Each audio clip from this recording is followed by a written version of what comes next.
على فكره لو ما كناش بنصور فيديو كنت هزعلك. دي عندكم معناها ايه؟ يعني اتغاظ. غاز. عارفه اتغاظ. دي عندنا معناها ايه؟ زود. عارفه دي معناها ايه؟ شو؟ يعني انت قليل او حاجه قليله. هلا نحن هيك بنعملها. نفس الحركه بس في اختلاف. تخاصميني؟ لا امال ده ايه؟ بدي هذا انه وعد منك. عندكم الحركه دي يعني وعد؟ ايه انه نحن بنعمل هيك. احنا عندنا الحركه دي يعني خاصم.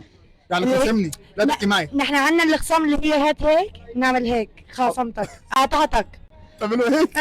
لكن هات احسن.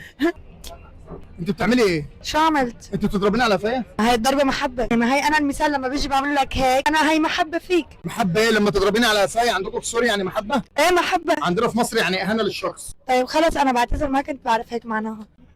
دي عندكم يعني ايه؟ تقريبا. تقريبا. إيه يعني احنا هيك. عندنا برضه تقريبا او نص نص. إيه يعني نفس الشيء يعني يا أما بنقول تقريبا يا أما بنقول يعني ما بين البينين. الله.